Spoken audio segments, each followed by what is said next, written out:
Salama tompoko nandro faran'ny fiavian'i Jesosy fizarana fahasivy amby folo tsika androany araky ny nambarako tamin'ny herina dia mbola hitoy resaka hatrany sika amin'ny tiany hoainy tia ilay teorie anankiray koavana be ny izay milaza fa tsy maintsy hiatrika ny fahoriana lehibe tokoa miaraka amin'ny biby eto ambonin'ity tany eto ity sika fiangonana fa tsy hoe sorana mialoha izany raha toka ho fehitsika vetivety izay zavatra efa noresantsika tamin'ny herina dia ny tao amin'ny matitoko fa 4 raha horaisika vetrany ny aty amin'ny tapany faharoa manomboka amin'ny andininy fa 4 eo no fotoana hiatombohan'ny farany rehefa tapitra mandre ny filazany tsara so tontolo izao dia eo indrindra nanomboka ny fidirantsika ao anatin'izany vanim-potoana ny farany izany ka ny hanomboka azy ao dia ny 10 dia ny fitsanganan'ilay lehilahy notanalay antikristy tsangana ka metaveta ny tempolo masin'Andriamanitra any Israely rehefa zay zavatra izay no misoso mitrango izy ny ten'Andriamanitra nomboka amin'ny andininy 9 hatramin'ny 9 izay anjody aoka andositra ho any tendrombohatra ny ao tapitrano tsy hiverina ka ho an-trano intsony ny any an-tsaha tsy hiverina ho any an-tanàna na any an-trano intsony aka ny lambany satria maninona fotoana izay atongavany antsona hoe fahoriana lehibe matitoko fa 4 andininy fa 1 ko maninona aritsika no asain'i Jesosy mandositra amin'izany fotoana izany fantatritsika tsara fa rehefa tonga aka ny toerana mampitantana azy voalohany indrindra eto ambonin'ny tany ilay antikristy na ilay biby faharoa dia ampandray ny marika ho an'ny olona rehetra izy mba ahafahan'ny olona mividina mivarotra ka rehefa tsy manaiky mandray an'izay marika izay ny olona anankiray dia ho tampahandoha avy hatrany mazava ho azy fa tsika kristianina mahafantatra tsara ny sitrapon'Andriamanitra mahakasika ny amin'izany ka tsy handray ny marika mihitsiny antony mahatonga an'i Jesosy manambarany amin'ny hoe raha tianareo no velona amin'izay fotoan'izay aza mijanona amin'ny toerana misy anareo fandana mandositra miala makany tendrombohitra rehefa miresaka hoe any tendrombohitra ny atao amin'ny tenin'Andriamanitra mahakasika ny amin'izany dia tsotra ihany ndana mitsoka tendrombohitra egal toerana fiafenana sy fandosirana manaraka an'izay siositranga izay avy hatrany eo amin'ny matitoko fa 4 andininy fa 9 ny fisian'ny famantarana iny an-danitra iny toko fa 4 andininy fa 3 ny fiavian'i Jesosy andininy fa 1 ny fanangonana ny olom-bofidy manerana ny fahazatany 4 ka raha io tenin'Andriamanitra io no raisitsika arak'izay anambarany Jesosy azy izay hiatrika tokoa ny fahoriana lehibe miaraka amin'ny biby eto ambonin'ity tany eto ity sika fiangonana fa tsy hoe sorona mialoha izany matetika ny anafangaroantsika azy tia dia ny vanim-potoana izay ampahorin'ny biby ny jiosy sy ny fiangonana sy ny hoe filatsahan'ny fahatezeran'Andriamanitra samy ao anatin'ny vanim-potoana ny fahoriana lehibe avokoa ireo siositranga anankiroa ireo saingy kosa ny tapany voalohany dia hiaretantsika tsara mihitsy fotoana izay hiarahantsika amin'ny biby eto ambonin'ny tany eto ity ao anatin'ny vanim-potoana ny fahoriana lehibe izay sainga miatrika an'izay tokoa isika fa raha mamakitsika ny Tesaloniana voalohany toko 10:7 dia ny fahatezeran'Andriamanitra no tsy natokana ho antsika ka raha miresaka hoe fahatezeran'Andriamanitra tsika mbola ho resantsika misimisy kokoa moa zay ao rindrina kely eo manomboka ny amin'ny apokalipsy toko 10 no manambara ny filatsahany zany rehefa manomboka andatsaka lay lovia feno fahatezerana ety ambony tany ety ny anjelika izay zavatra fanamarena ngezabe zay tsara ho fantatritsika satria matetika eo no ampifangaroantsika antony mahatonga antsika milaza ny amin'ny hoe tsy hiatrika fahoriana lehibe zany ny fiangonana fa hoe sorona mialoha reto mbola misy teboka vitsivitsy izay horaisitsika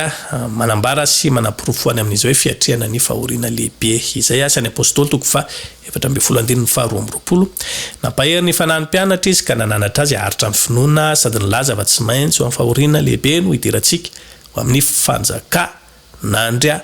manitra mazava tsara mihitsy zany ambaran'ny Paoly apôstôly eto zany tsy maintsy ho amin'ny fahoriana lehibe no hidirantsika amin'ny fanjakan'Andriamanitra ka raha nanambara an'izany izy tamin'ny fotoan'androny ho an'ireo mpianatra sy ny apôstôly niaraka taminy dia tsy mijanona fanambarana ho an'zareo tamin'izany fotoana ihany kory zany ka ry zareo rery no andeha hiditra amin'ny fanjakan'Andriamanitra fa isika ty aoriana ihany koa mbola samy andeha hiditra amin'ny fanjakan'Andriamanitra daholo ka ho an'izay olona rehetra andeha hiditra amin'ny fanjakan'Andriamanitra tsy maintsy ho amin'ny fahoriana lehibe no hidirana amin'izany Apokalipsy 4:20 fa 4:40 ary lay vehivavy no mena ny elatra roa ho an'ny voromahery lehibe antinany ho any an'efitra ho any amin'ny fitoerana izay taizana azy mandritra ny fetrandro ray fetrandro roa ary atsasaky ny fetrandro mba tsy ho hita an'ilay menarana izy. Diny fa 7:10 dia tesitra tamin'ilay vehivavy ny drako naka ny lasa nandeha hiady tamin'ny zanany sisa izay mitandra ny tidin'Andriamanitra sy mitanany filazana any Jesosy. Eto zao ny ten'Andriamanitra dia manambara mazava tsara mihitsy fa amin'ny 3 taona sy tapany faharoa iarahana amin'ilay bibidia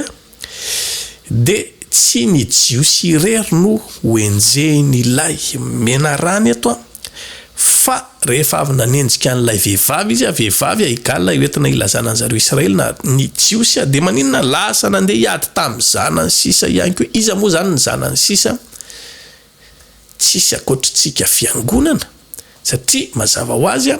ny jiosy no niteraka ny famonjena ho antsika fiangonana na tiantsika zany na tsy tiantsika na dia hoe tsy mino an Jesosy ary zareo amin'izao fotoana zao ninona zavatra ho resantsika amin'izany dia mazava amin'ny fanambarany tenin'Andriamanitra fa avy amin'ny jiosy ny famonjena karaha avy amin'ny jiosy ny famonjena ary zareo zany no niteraka antsika. Mazava izay ambarany tenin'Andriamanitra eto rehefa avy nanenjika an'ilay vehivavy ilay menarana nandritry ny 3 taona sy tapany fetrandro ray fetrandro roa ary ny atsasaky ny fetrandro dia lasa nanenjika an'ilay zanany sisa. Mazava ho azy zany fa mandritry ny 3 taona sy tapany faharoa iarahana amin'ny biby eto ambonin'ny tany dia mbola eto avokoa na ny jiosy na ry zareo Israely na ny fiangonana. Fanambarana fahatelo raisitsika Apokalipsy 7:7 rehefa afaka izany dia hitako fa indreo nisy olona betsaka sy tambisaina avy tamin'ny firenena rehetra sy ny fokom-pirenena sy ny olona ny samy hafa fiteny nitsangana teo alohan'ny seza fiandrianana sy teo anatrehany zanak'ondry ny akanjo fotsy lava sady nitana sapandro fity ny atanany 7:12 any anankiray tamin'ny olona namalaka nanao tamiko iza moa ireo miakanjo fotsy lava ary avy taiza izy 7:12 fa hoy izao tamin'ny tompoko ianao no mahalala dia izy tamiko ireo no avy tamin'ny fahoriana lehibe ary ny akanjony no sasany sy no fotsiny tamin'ny rany zanak'ondry. Ireo no avy tamin'ny fahoriana lehibe iza reo olona teneniny eto iry amin'ny 9:5 indreo izy nisy olona betsaka sy tambisaina avy tamin'ny firenena rehetra sy ny fokom-pirenena sy ny olona ary samy hafa fiteny. Mazava tsara mihitsy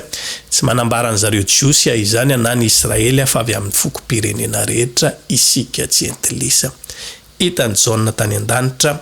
avy tamin'inona ozy izy avy tamin'ny fahoriana lehibe zay tia nambara sy horesana amintsika amin'izany rehetrarehetra izany tiantsika hoe ny teoria milaza sy miresaka hoe zorina meloa ny fiangonana tsy hatrika an'izany fahoriana lehibe zany fiangonana fa rehefa jerevantsika tsara ny tenin'Andriamanitra misy zavatra mampiahay ao anatin'izany rehetrarehetra ka mila saintsika sy fantaritsika